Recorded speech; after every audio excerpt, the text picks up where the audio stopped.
آپ صلی اللہ علیہ وسلم نے فرمایا فلاں گناہ بھی ہو سکتا ہے، فلاں بھی ہو سکتا ہے، فلاں بھی ہو سکتا ہے، پاسبل ہے، لیکن مسلمان جھوٹ. جب صحابی نے پوچھا اچھا جھوٹ بھی بول سکتا ہے، ان کا خیال تھا جب اتنے بڑے بڑے گناہ ممکن ہیں کہ فلاں بھی ہو جائے، فلاں بھی ہو جائے، اتنے بڑے بڑے جرائم بھی ہو سکتے ہیں، تو جھوٹ تو اتنی بڑی چیز نہیں ہے. چوتھے نمبر پہ صحابی نے پوچھا جھوٹ بول سکتا ہے؟ فرمایا نہ، یہ نہیں ہو سکتا. مسلمانوں والے کام ایک الگ چیز ہے اور مسلمان بن جانا یہ ایک الگ چیز ہے. تبھی ہمارے ہاں بہت سے لوگ حیران ہوتے ہیں کہ قرآن نے ایمان والوں کی جو صفات بیان کی ہیں وہ تو آج کل کافروں میں زیادہ نظر آ رہی ہیں ہم کو. تبھی لوگ کہتے ہیں یار پھر تو وہ جنت میں جائیں گے. جنتیوں کی جو علامت اللہ نے بیان کی ہے وہ یہ کہ معاہدے کو پورا کرتے ہیں. یہ بہت اہم، اللہ نے اہل ایمان کی صفات میں اس صفت کو بہت زیادہ ہائی لائٹ کیا ہے کہ اپنے معاہدوں کو بولو پورا کرتے ہیں. تو پورا کون کر رہا ہے؟ مسلمان کرتے ہیں، غیر مسلم؟ ریشو غیر مسلموں میں کم از کم پاکستانیوں سے تو زیادہ ہے. میں نہیں کہہ رہا ساری دنیا کے مسلمان، پاکستانیوں سے تو زیادہ ہے. پاکستانی خود پاکستانی کے ساتھ تجارت نہیں کرنا چاہتا، اس کو پتہ ہے ٹوپیاں کرائے گا. یہ گوروں کے ساتھ کر لو آپ، ٹوپیاں نہیں کرائیں گے. ہمارا بھی کبھی معاملہ یہاں ہوتا ہے تو گڑبڑ ہوتی ہے، ادھر ہوتا ہے تو گڑبڑ نہیں ہوتی. تو قرآن تو بیان کر رہے. اور اچھا آگے چلیں، حدیث میں آتا ہے ایک صحابی نے پوچھا یا رسول اللہ مسلمان سے فلاں گناہ ہو سکتا ہے؟ فرمایا ہاں، کبھی خواہشات کا غلبہ ہوتا ہے، فلاں گناہ ہو سکتا ہے. میں گناہ کا نام اس لیے نہیں لوں گا کہ لوگ پھر ان حدیثوں کا غلط مطلب سمجھتے ہیں. لوگ سمجھتے ہیں کہ یہ گناہ بھی کر لو تو کچھ نہیں ہوتا، حالانکہ یہ ایک مثال سے سمجھایا جا رہا ہے. انہوں نے دوسرے نمبر پہ پوچھا یا رسول اللہ فلاں گناہ ہو سکتا ہے؟ فرمایا ہاں وہ بھی ہو سکتا ہے. کبھی انسان ہے توبہ کر لیتا ہے، روکتا ہے انسان اپنے آپ کو، لیکن ممکن ہے، ممکنات میں سے ہے. فلاں گناہ ہو سکتا ہے؟ فرمایا ہاں وہ فلاں بھی ہو سکتا ہے. صحابی نے پوچھا یا رسول اللہ مسلمان جھوٹ بول سکتا ہے کبھی؟ فرمایا نہیں، یہ نہیں ہو سکتا. آپ صلی اللہ علیہ وسلم نے فرمایا فلاں گناہ بھی ہو سکتا ہے، فلاں بھی ہو سکتا ہے، فلاں بھی ہو سکتا ہے، پاسبل ہے، لیکن مسلمان جھوٹ. جب صحابی نے پوچھا اچھا جھوٹ بھی بول سکتا ہے، ان کا خیال تھا جب اتنے بڑے بڑے گناہ ممکن ہیں کہ فلاں بھی ہو جائے، فلاں بھی ہو جائے، اتنے بڑے بڑے جرائم بھی ہو سکتے ہیں، تو جھوٹ تو اتنی بڑی چیز نہیں ہے. چوتھے نمبر پہ صحابی نے پوچھا جھوٹ بول سکتا ہے؟ فرمایا نہ، یہ نہیں ہو سکتا. جھوٹ بول دے، وہ غلط بیانی کر دے، یہ کیسے ہو سکتا ہے؟ تو اصل میں وہ جو پچھلے 3 گناہوں کا تذکرہ کیا نا، وہ اس لیے نہیں کہ وہ گناہ چھوٹے ہیں یا وہ کر لینے چاہیے، وہ چوتھے گناہ کو بتانے کے لیے کہ یہ ان سے بڑھ کر ہے. تو سب سے بڑا جرم ہے جھوٹ بولنا، یہ بتانا چاہ رہے تھے آپ صلی اللہ علیہ وسلم کہ زنا سے بھی بڑھ کر ہے، چوری سے بھی بڑھ کر ہے، اتنا بڑا جرم ہے یہ. لیکن عجیب بات ہے، کافر زنا کرتے ہیں، چوریوں کا ریشو بھی ان کے ہاں بہت ہے. اگر تھوڑا سا قانون کا ہاتھ ہلکا ہو جائے نا تو چوریاں بھی ہوتی ہیں. لیکن لوگ کہتے ہیں کہ جھوٹ نہیں بولتے. اور ہمارے ہاں سارا دن کیا کرتے ہیں؟ میں لوگ اس لیے کہ بتا رہا ہوں کہ بہت سی چیزیں ہم لوگوں سے سن کے آگے بتاتے ہیں لیکن پھر وہ غلط ثابت ہوتی ہیں. کسی بھی قوم کے بارے میں تبصرہ کرنے کے لیے ضروری ہے کہ جب تک انسان اس قوم کے گھروں میں جا کے نہ رہے نا.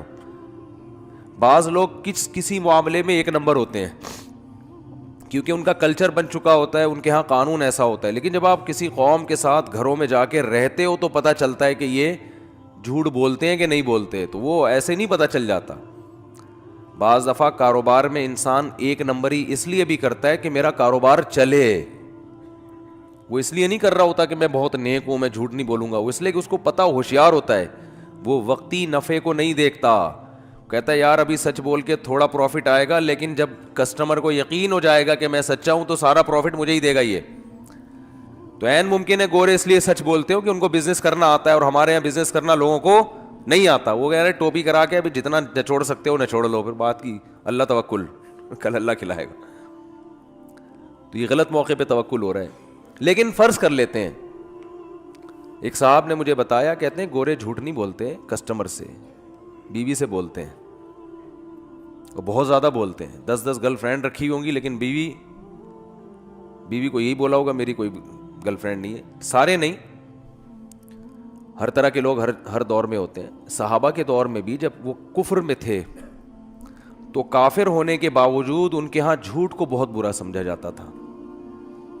حضرت ابو سفیان رضی اللہ تعالیٰ عنہ نے جب بادشاہ کے سامنے تقریر کی ہے, حالانکہ یہ اس وقت یہ غیر مسلم تھے, حضرت ابو سفیان یہ غیر مسلم تھے, بادشاہ نے ان کو بلایا اور نبی صلی اللہ علیہ وسلم کے بارے میں پوچھنا شروع کیا کہ جس شخص نے تمہاری قوم میں نبوت کا دعویٰ کیا ہے اس کے حالات مجھے بتاؤ. اب آپ بتائیے کہ جو سوال وہ پوچھ رہا ہے, حضرت ابو سفیان تھے اس وقت اسلام کے بہت بڑے دشمن, جنگیں ہو رہی تھیں, تو ایسے موقع پہ درست بات کرنا کس قدر مشکل کام ہے بادشاہ کے سامنے. تو حضرت ابو سفیان جب اسلام لائے نا تو خود اپنا بیان دیا, انہوں نے حدیث سنائی کہ بادشاہ نے جو مجھ سے سوالات پوچھے تھے کہ کیا محمد صلی اللہ علیہ وسلم نے 40 سال کے دوران کبھی تم نے ان کا کوئی جھوٹ پکڑا؟ ابو سفیان نے کہا کہ ہم نے کبھی جھوٹ بولتے ہوئے ہم نے نہیں دیکھا. تو اس ہرقل نے کہا کہ ایک آدمی نے زندگی میں کبھی جھوٹ نہ بولا ہو اور ایک دم بولنے پر آیا تو اتنا بڑا جھوٹ کہ میں خدا کا نبی ہوں, یہ کیسے ہو سکتا ہے؟ دیکھو جو جھوٹ بولتا ہے نا وہ ایک دم سے نہیں بولتا. اس کی مثال ہے جو ڈاکو ہوتے ہیں, ایک ڈاکو نے کروڑوں روپے بینک سے لوٹے, 10 آدمی اس کے ساتھ اور 10 بندوں کو مار دیا اور یہ کیا اور وہ کیا, لوٹ کے چلا گیا. پکڑا گیا تو کہہ رہا ہے میں نے تو آج تک کسی مسجد سے چپل بھی نہیں چورائی, یہ پہلی دفعہ ہوا ہے. تو مان لو گے؟ بولو گے یار پہلی دفعہ میں اتنی بڑی کارروائی نہیں ہوتی, فرسٹ ٹائم تو یہ ہوتا ہے کہ آپ مسجد سے چپل چراتے ہو, پھر لوگوں کی گھنٹیاں بجا بجا کے بھاگتے ہو, پھر یہ ہوتا ہے, پھر یہ ہوتا ہے, ہوتے ہوتے ایک وقت آتا ہے کہ آپ بہت بڑے ڈاکو بن جاتے ہو. تو ابو سفیان رضی اللہ عنہ بادشاہ کے سامنے کیا کہہ رہے ہیں؟ سچ. بادشاہ نے پوچھا کہ انہوں نے ان سے جب تمہاری جنگیں ہوئی ہیں تو کبھی ایگریمنٹ کی خلاف ورزی کی ہے؟ انہوں نے معاہدہ توڑا ہے, جنگ کا معاہدہ؟ ابو سفیان کہتے ہیں میں نے کہا نہیں, کبھی بھی معاہدہ نہیں توڑا. ہاں ابھی ہمارے اور ان کے درمیان ایک معاہدہ چل رہا ہے, اس کا مجھے نہیں پتا. یعنی ان کو ایک تھوڑا سا موقع مل گیا کہ ابھی آزمائش باقی ہے. تو حضرت ابو سفیان فرماتے ہیں کہ جب مجھ سے بادشاہ یہ سوال پوچھ رہا تھا میرا دل چاہتا تھا کہ میں جھوٹ بولوں, میرا دل چاہتا تھا کہ میں بولو نا بھائی جھوٹ بولوں, لیکن مجھے خوف تھا کہ اگر میں نے جھوٹ بولا تو میری قوم کے لوگ جو میرے ساتھ تھے وہ بولیں گے عرب کا سردار ہو کے جھوٹ بولتا ہے, زبان خراب ہو جائے گی, اپنی قوم کا اعتماد ختم ہو جائے گا.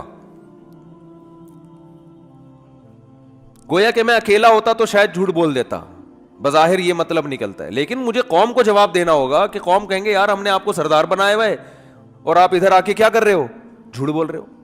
دیکھو یہ وہ قوم تھی جس میں اللہ نے پیغمبر کو بھیجا ہے, اسی قوم کو صحیح کیا اللہ نے. حضرت ابو سفیان بھی مسلمان ہوئے اور اسلام سے اتنی دشمنی تھی ان کو, اسلام لانے سے پہلے اتنا نقصان پہنچایا, مگر اسلام لاتے ہی نبی نے ایسا پروٹوکول دیا حضرت ابو سفیان کو کہ جو ابو سفیان کے گھر میں داخل ہو گیا اس کو پناہ ہے. کیوں؟ اندر سے ٹھیک ہیں. کیا کہہ رہے ہیں یار, بہت مشکل ہو گیا آج کل باتوں کو سمجھانا. اندر سے کیا ہے؟ ٹھیک ہے, ان کو پتہ ہے سچ کو صحیح سمجھتے ہیں, منافقت نہیں ہے. اگر دشمن ہیں اسلام کے تو کھل کے دشمن, دوست ہیں تو کھل کے دوست ہیں, 2 نمبری نہیں ہے. اللہ نے حضرت موسیٰ کو بنی اسرائیل میں بھیجا کیونکہ حضرت موسیٰ آخری نبی نہیں تھے. بنی اسرائیل پہ کتنی محنت کی, مگر کیا ہے ان کا رویہ 2 نمبری والا, جہاں مفاد نظر آتے وہاں چلے جاتے. جس قوم کی زبان ایک نہ ہو, جس قوم کے معاہدے ایک نہ ہو, معاہدے توڑتی ہو, اس قوم میں اللہ آخری نبی کو نہیں بھیج سکتے تھے کہ بھئی اس قوم کو تو میں نے قائد بنانا ہے. 2 نمبر قوم جو جھوٹ بولتی ہو, جو بات بات پہ پیندرا بدلتی ہو, اس کو تھوڑی قیادت ملے گی. تو نبی صلی اللہ حضرت ابو سفیان رضی اللہ تعالیٰ عنہ فرماتے ہیں کہ مجھے ڈر تھا کہ میں اگر, مجھے یہ جملہ اتنا اچھا لگتا ہے نا, بار بار دہرانے میں مزہ آتا ہے, کہ میں نے اگر جھوٹ بولا, وہ کتنی باتیں نبی کے بارے میں پوچھے جا رہے ہیں. اس نے کہا کہ ان کی باپ دادا میں کوئی بادشاہ گزرا ہے؟ کہا نہیں. اس نے کہا اگر بادشاہ گزرا ہوتا تو میرے ذہن میں آتا کہ اولاد کو بھی سیاست کا شوق ہوتا ہے نا, ابا وزیر اعظم گزرے, صدر گزرے, تو بیٹے کا بھی دل چاہتا ہے یار کچھ کرسی ہمارے پاس بھی ہے. تو ان کے تو صدیوں تک کوئی بادشاہ گزرا ہی نہیں ہے, تو ایک دم سے ان کو کیسے خیال آ گیا؟ کہا اچھا جو جنگیں ہوتی ہیں ان میں فتح کس کو ہوتی ہے؟ کہا کبھی ان کو کبھی ہمیں, دونوں طرف معاملہ چلتا ہے. تو ایک ایک چیز کا جواب کیا دے رہے ہیں؟ صحیح, کیونکہ کافر ہے لیکن ڈر ہے کہ میری سرداری چلی جائے گی, لوگ بولیں گے قریشی ہاشمی ہو کے ہمارا سردار ہو کے, دشمنی اپنی جگہ ہے لیکن جھوٹ تو نہ بولو. تو قرآن نے اہل ایمان کی صفت بیان کی ہے, اور نبی صلی اللہ علیہ وسلم نے فرمایا فلاں گناہ بھی ہو سکتا ہے, فلاں بھی ہو سکتا ہے, لیکن مسلمان جھوٹ نہیں بول سکتا. تو آپ کہہ سکتے ہیں کہ یار آج تو سارا دن ہم جھوٹ بولتے ہیں اور گورے جھوٹ نہیں بولتے. آپ کہہ سکتے ہیں. یہ تو ایک صاحب نے مجھے کہا اگر صفائی نصف ایمان ہے تو گورے تو ویسے ہی جنت میں چلے جائیں گے آدھے, کیونکہ ہمارے یہاں دیکھ لو, ابھی گٹر میں نے بنوایا ابھی تھوڑے دن پہلے, جو گورنمنٹ کی ذمہ داری ہے وہ ہم کر رہے ہیں, اور جیسے ہی ہم نے وہ کیا ہے تو اوپر سے چاول کا شاپر آیا, نیچے گرا ہوا ہے, پتہ نہیں کس نے پھینکا, کہاں سے آیا, مریخ سے تو آ نہیں سکتا, ظاہر ہے اسی زمین کا ہوگا نا. دن رات صفائی کرتے رہو گھر کے باہر, کوئی آئے گا بولے گا مولوی صاحب کا گھر دیکھو کیا گند, صفائی پر بیانات کرتے ہیں اور گھر کے باہر دیکھو گند کتنا پڑا ہوا ہے. اس کا بھی کچھ کرنا ہے, بہت سخت ایکشن لینا. اب یہ تمیز سے لوگ سدھرتے نہیں ہیں, شرافت کا زمانہ نہیں ہے. شاپر کبھی پڑا ہوگا چاولوں کا, کون رکھ کے جا رہا ہے, کیا ہو رہا ہے, کبھی پیمپر پڑا ہوا ہوگا. ماسیاں گھروں میں جو کام کرتی ہیں, لوگ ان کو کہتے ہیں نا کہ کچرا پھینک کر آؤ, تو وہ دیکھتے ہیں کہ جو کارنر کا, میرا گھر کارنر کے ساتھ ہی ہے تقریباً, تو وہ کیا کرتی ہے کہ بھائی دیکھا دائیں بائیں کوئی دیکھ تو نہیں رہا, وہاں کچرا رکھ کے, ان کو روڈ پار کرنا مشکل لگ رہا ہے. اور ویسے بھی روڈ پار کے باہر کون سی کچرے کی جگہ ہے, وہ بھی تو لوگوں نے خود بنائی ہوئی ہے, وہ کوئی کچرا کنڈی تھوڑی ہے. کچرا کنڈی کی ڈیفینیشن کراچی میں یہ ہے کہ جہاں 2 شاپر نظر آ جائیں, 2 پیمپر, تو یہ کچرا کنڈی ہے بس, تیسرا خود لا کے ثواب ہے وہاں پہ رکھنا. حقیقت ہے. کچرا کنڈی کی ڈیفینیشن کیا ہے کہ جہاں 2 پیمپر, یہ تو اس کا بنیادی رکن ہے. ایک پیمپر ہو تو شبہ ہوتا ہے کہ کسی نے ویسے ہی رکھ دیا, غلط کیا ہے, لیکن اگر 2 پیمپر اکٹھے ہو گئے وہاں پہ, اٹ از کالڈ کچرا کنڈی.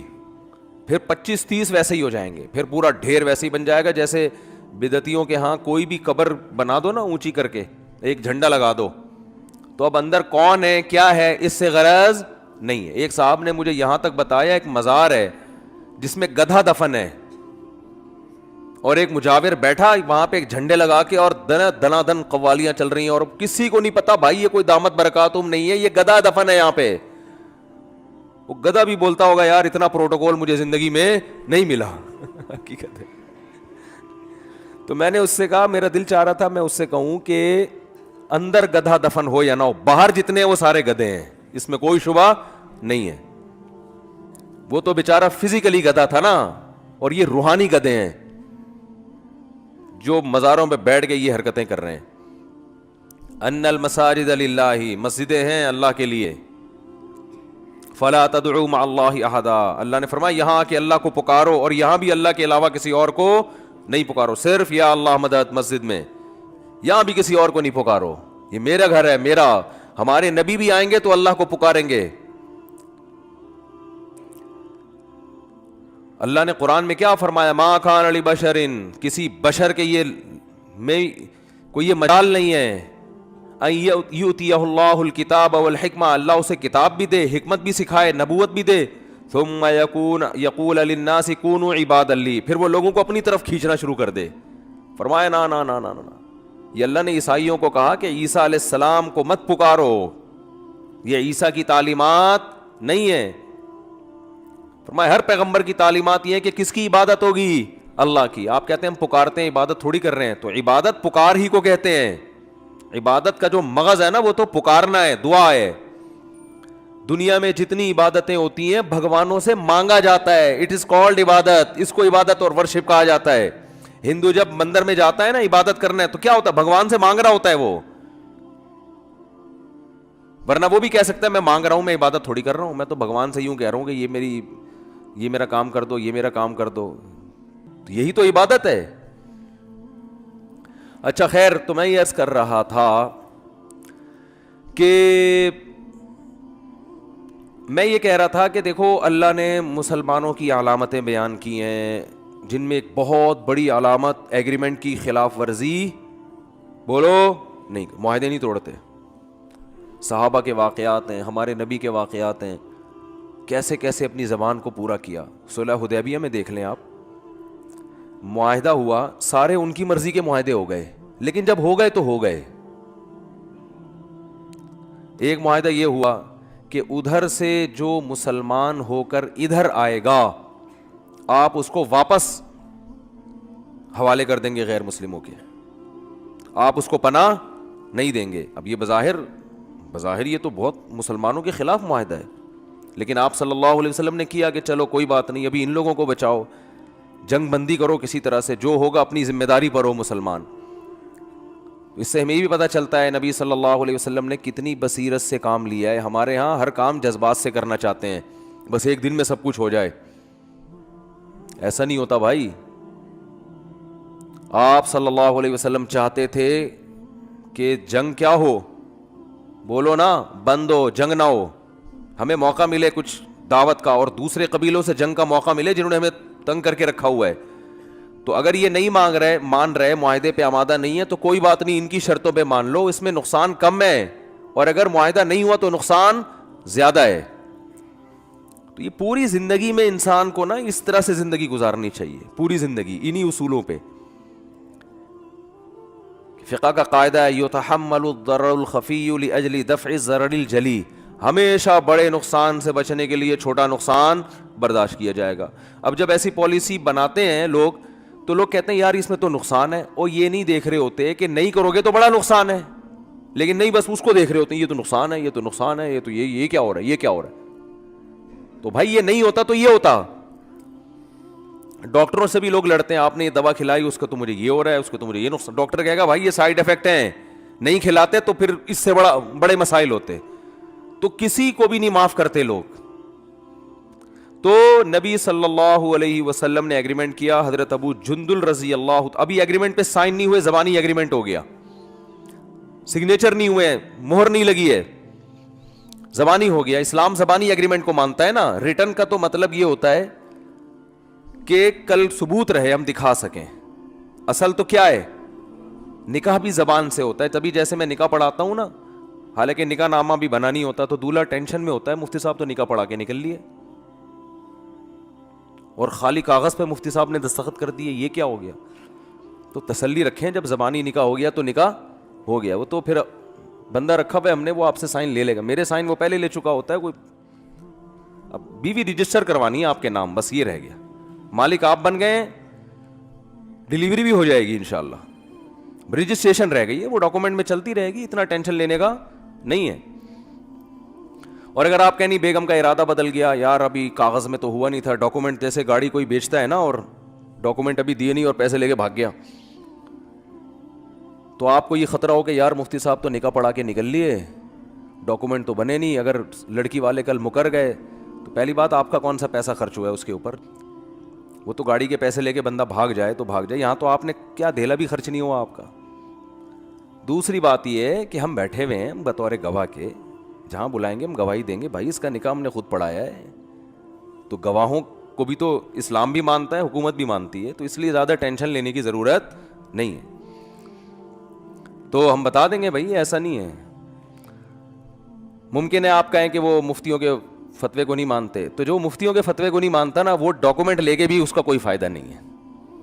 وہ اگر بیوی آپ کے نام بھی ہو جائے گی تو کسی کام کی نہیں ہے, عدالت میں جب جائے وہ کینسل کروا سکتی ہے. وہ عدالت نے ماشاءاللہ حرام خوری کے جو دروازے کھول دیے ہیں نا, جنرل مشرف کے کہنے پر, عدالت کا شاید قصور نہیں ہے, جنرل مشرف نے گن پوائنٹ پہ یہ قانون بنایا ہے, تو عدالت تو پابند ہوتی ہے. لیکن ماشاءاللہ جو زنا کے اڈے کھل گئے ہیں ہماری عدالتوں میں, کوئی بھی عورت جائے, بیوی جائے, بولے مجھے نہیں رہنا میاں کے ساتھ, عدالت کہتی ہے یہ لو خلا کی ڈگری, جاؤ, تمہیں جو معشوق تمہارا جو عاشق ہے جاؤ اس سے جا کے شادی کرو, شوہر میں کوئی بھی خرابی نہ ہو, کچھ بھی نہ ہو, یہ چل رہا ہے.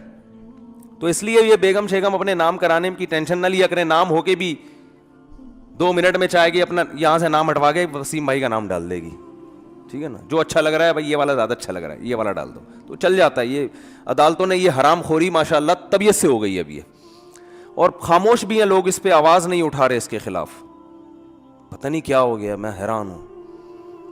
تو خیر کیا یار بات کہاں سے کہاں چلی جاتی جی. تو میں یہ عرض کر رہا تھا, یہ جو کیونکہ معاہدے اور جھوٹ والا عنصر بہت اہم ہے نا, تو اس لیے تھوڑا سا اس کو میں زیادہ ہائی لائٹ کر رہا ہوں. تو نبی صلی اللہ علیہ وسلم نے معاہدہ کیا, ابھی اس پہ دستخط نہیں ہوئے ہیں,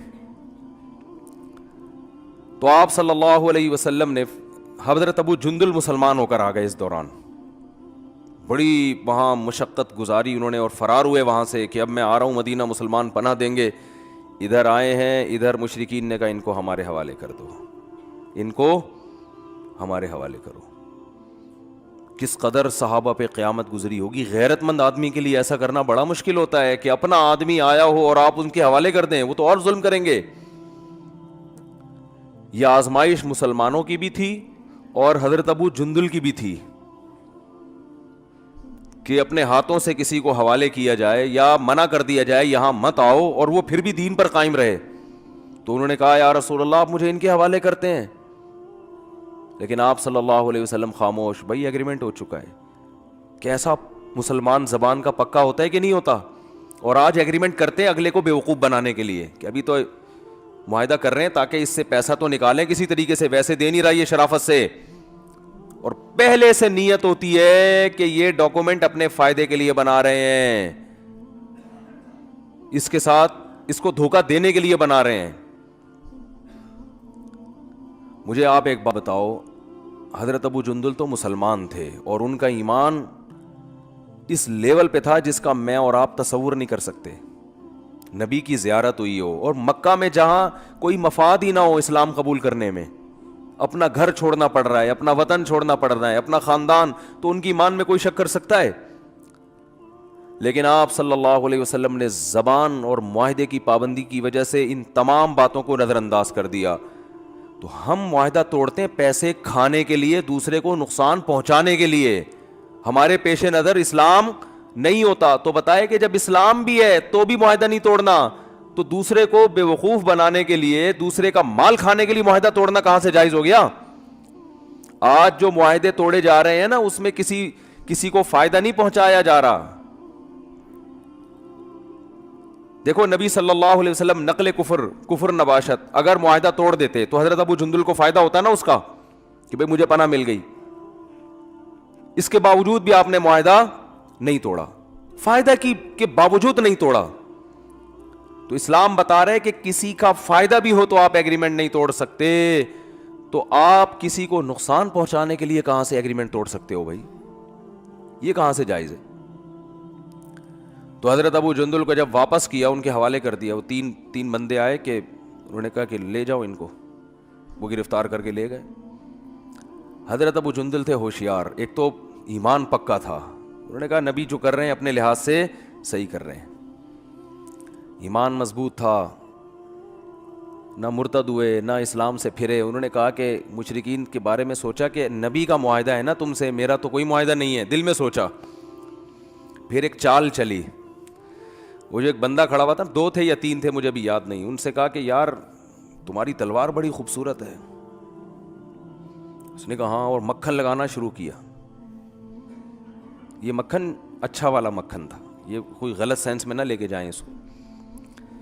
جو آدمی غلط ہوتا ہے نا وہ اپنی تعریف سے چوڑا ہو جاتا ہے. کہا ایسی خوبصورت تلوار یار, یہ وہ, اس نے پکڑا دی, وہ زبردست, چیک کر کے دیکھو.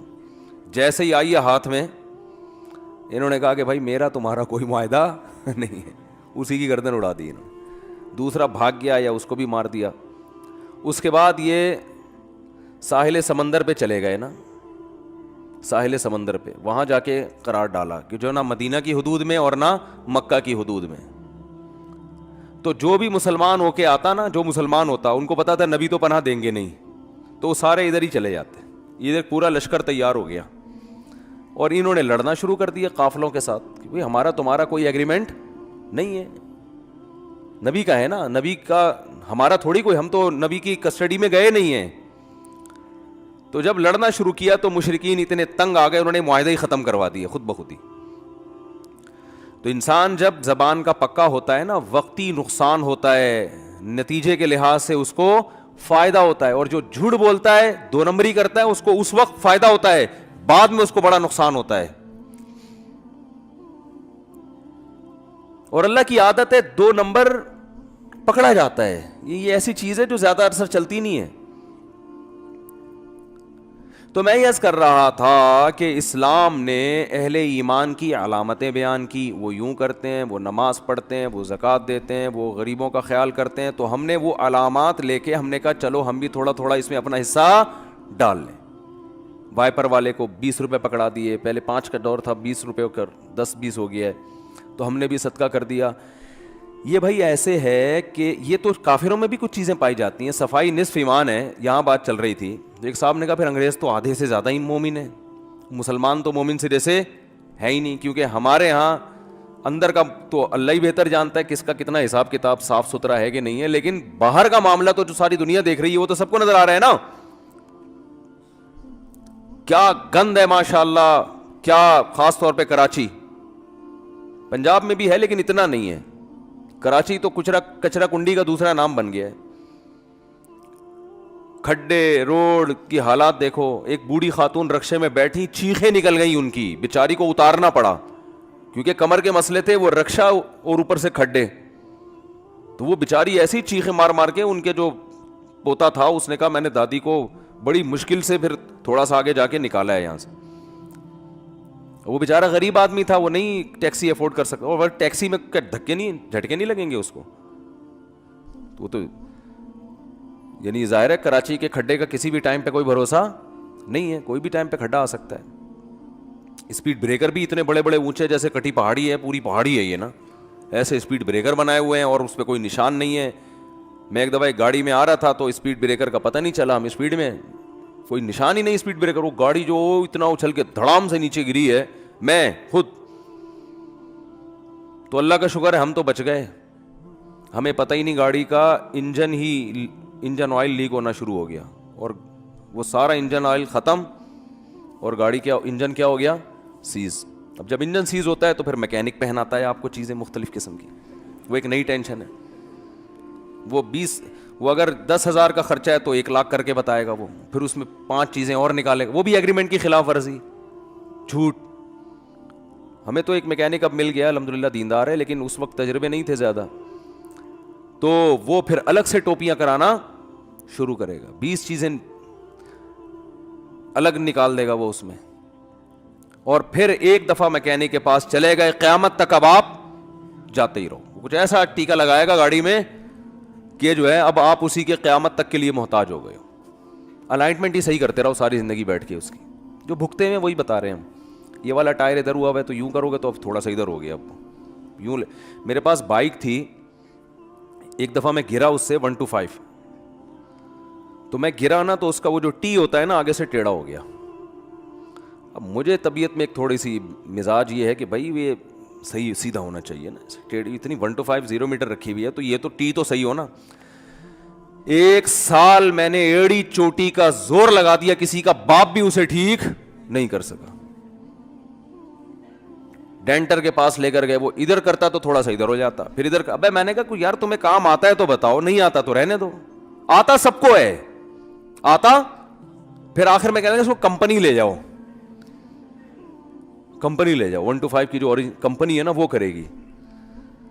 تو مجھے پتا تھا وہ بھی نہیں کرے گی کمپنی, تو مجھے نہیں پتا کہ یعنی کیا کرے گی کمپنی بیٹھ کے اس میں. اتنے کی بائک نہیں ہے جتنے کمپنی پیسے لے لے گی, اگر کر بھی لے گی تو.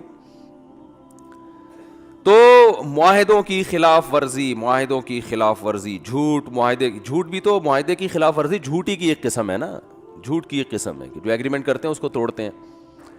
تو بات وہیں سے چلی تھی. وہ کہتے ہیں نا شاعر نے, تمنا مختصر سی ہے مگر تمہید طولانی. ہماری جو دعویٰ ہوتا ہے نا بیان میں, وہ مختصر ہوتا ہے. اس دعوے کو کیونکہ کھوپڑی بہت ٹائٹ سخت اللہ نے بنائی ہے, تو اس کھوپڑی میں اتارنے کے لیے ہتھوڑے کا استعمال بہت زیادہ کرنا پڑتا ہے. ایک مضبوط دیوار میں اتنی سی کیل ٹھوکی جاتی ہے, 50-60 دفعہ ہتھوڑا مارا جاتا ہے. تو اس لیے وہ جو دعویٰ ہمارا مختصر ہوتا ہے, لیکن اس کو کھوپڑی میں اتارنے کے لیے جو ہم جو چوٹ مار رہے ہوتے ہیں نا, وہ 1-1 سوا گھنٹے کی چوٹیں ہوتی ہیں. دعویٰ آخری 5 منٹ کا ہوتا ہے. تو گھبرانے کی بالکل ضرورت نہیں ہے کہ صاحب کہنا کیا چاہ رہے ہیں اور بولے کیا جا رہے ہیں.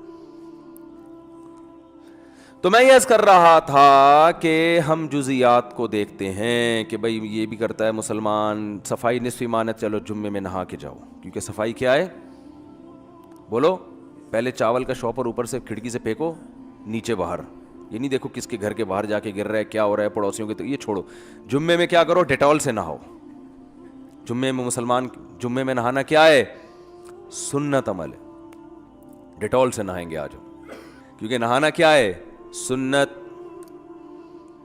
اور ماشاءاللہ استنجا 1.25 گھنٹے کا استنجا, کیونکہ صفائی کیا ہے, نصف ایمان ہے.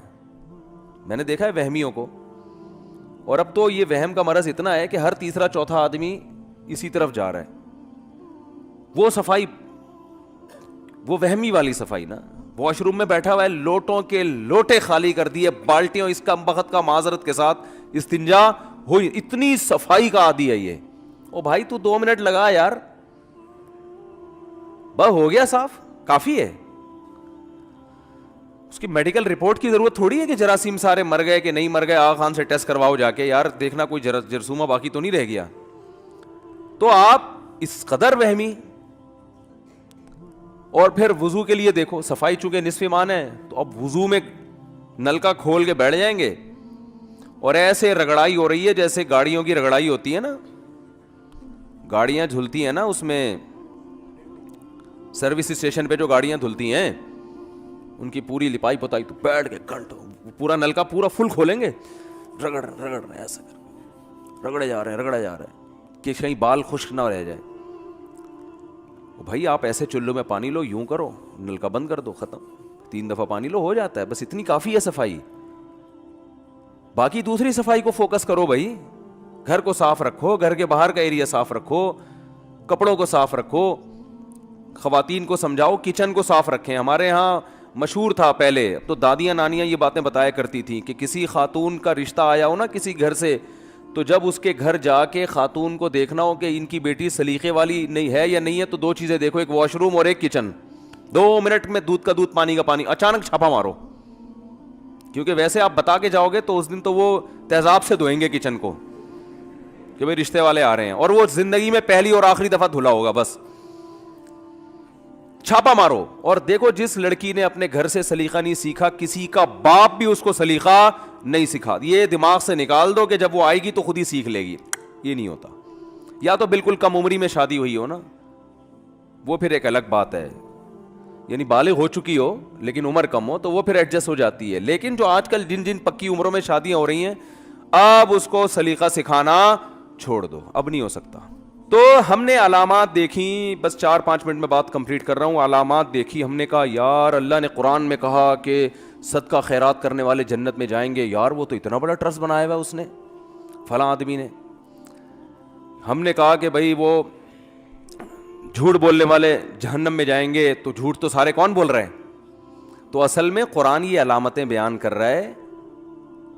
یہ ایسے ہی ہے جیسے ڈاکٹر علامتیں بیان کرتے ہیں کہ سونگنے کی حس چلی جاتی ہے کرونا میں, تو ہم کسی کو کرونا کا پیشنٹ بنانے کے لیے نا اس کی سونگنے کی حس کو فوکس کر رہے ہیں کہ اس کی سونگنے کی حس ختم کرو, اس سے وہ کرونا کا پیشنٹ نہیں بنے گا.